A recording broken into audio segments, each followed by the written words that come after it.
Alors que le pays cherche la paix, une voix s'élève, celle de Barista Nkamwa Limen, qui appelle le président à libérer les prisonniers politiques et à tendre une vraie main d'apaisement.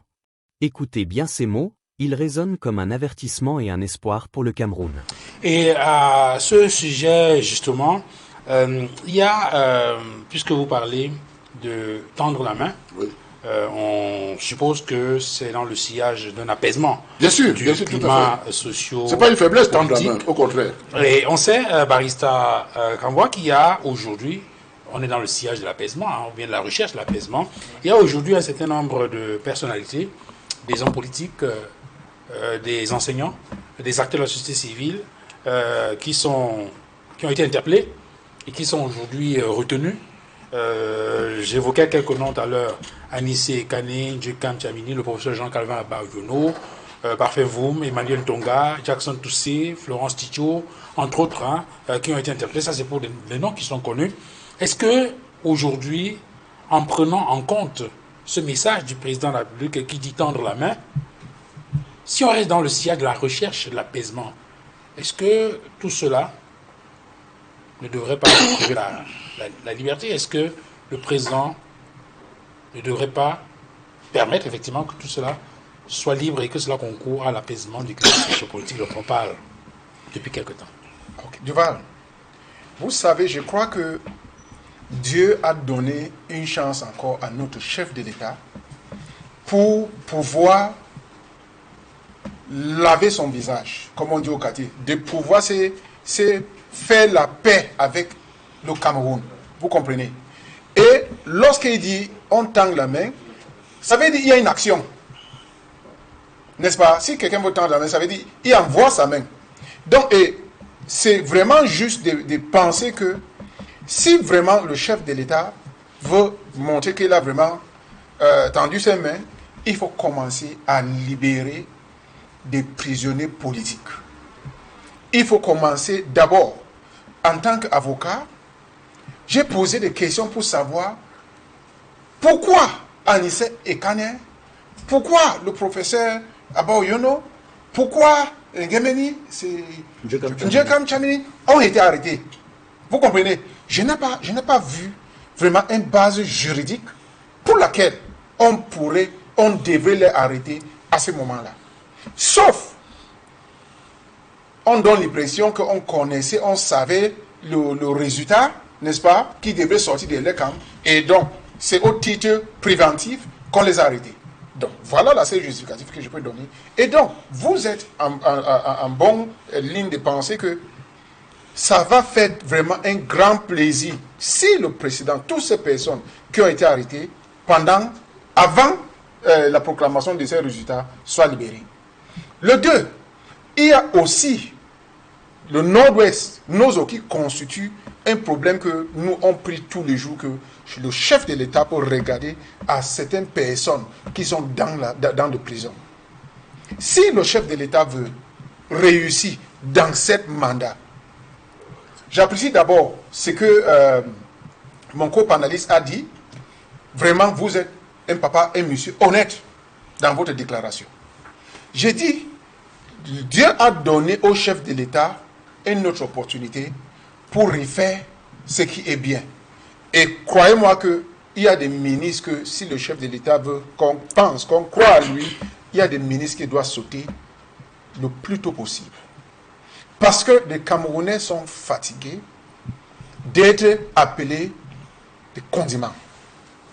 Les Camerounais sont fatigués d'être arrêtés, gardés à garde à vue administratif. Les Camerounais veulent voir le chef de l'État qui tend vraiment ces mains-là pour faire la paix. Et vous avez aussi très bien dit, je crois, si le président lui-même peut appeler Kamto, professeur Kamto et Issa Chiruma, je crois que ces trois têtes-là peuvent vraiment discuter l'avenir de ce pays. Et regarde, l'une des choses que je crois est possible, c'est, au vu d'un danger, le danger du Nord être comme le Nozo. Vous comprenez? Le danger, il y a un danger que le Grand Nord soit transformé comme le Nozo. Ça va faire 5 régions à gérer.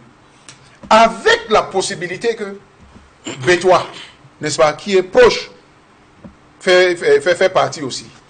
Et à ce moment-là, des Bamileke qui pensent, ou qui sait que certaines tribus ne les aiment pas, ils vont décider finalement peut-être d'aller là où ils pensent qu'ils ont aimé. Ça va faire cette région, n'est-ce pas, qui sera pas content. Donc, je crois que Dieu a donné au chef de l'État cette opportunité de refaire ce qui est bien. Il faut faire un changement complet de votre régime, de votre gouvernement, et pardonner ceux qui ont été arrêtés pour des choses qui ne sont pas vraiment graves, et faire libérer des autres qui ont été abusivement arrêtés.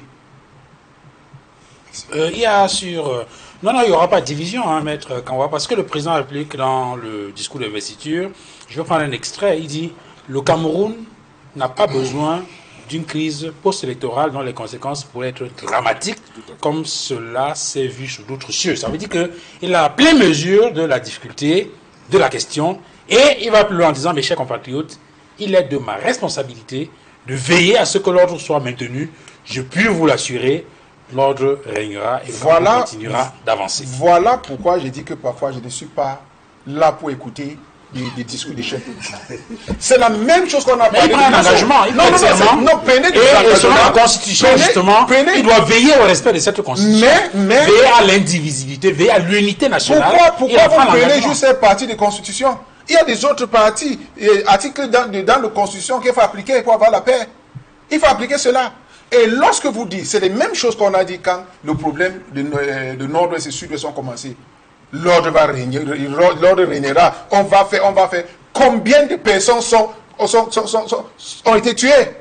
Combien de militaires innocents ont été tués? Et je vais vous dire quelque chose. Je suis du Nord-Ouest. Si on me disait un jour que des anglophones pourraient arriver là où ils sont aujourd'hui, j'aurais dit jamais qu'un anglophone ne peut pas prendre des armes pour tirer contre des autres personnes. J'aurais refusé. C'est une mauvaise chose. On n'accepte pas ça. On n'accepte pas ça. Mais les nordistes, il faut qu'on soit réaliste, sont plus radicaux en les pensées que des anglophones. Et donc, il ne faut pas donc prendre... Après le discours, qu'est-ce qui s'est passé? J'ai compris qu'on a brûlé quelque chose après. Oui. N'est-ce pas? Oui. On a brûlé des choses après. Donc, je crois que c'est ce langage-là qui pousse des gens à penser qu'on nous a déclaré la guerre.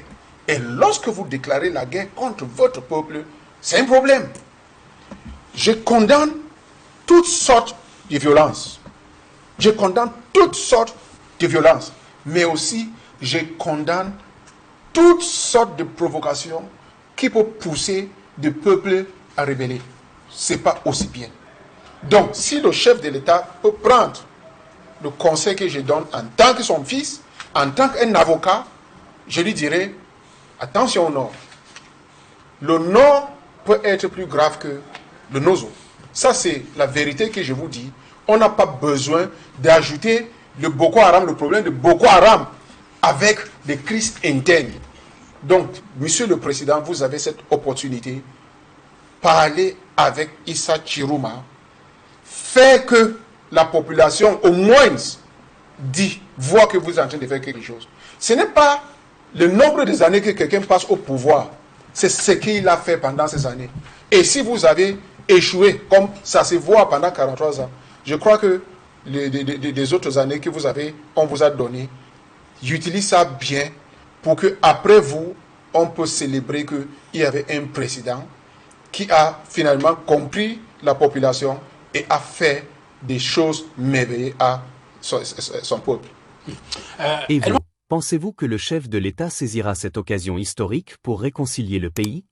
Dites-le nous en commentaire et abonnez-vous pour ne rien manquer de nos prochaines analyses.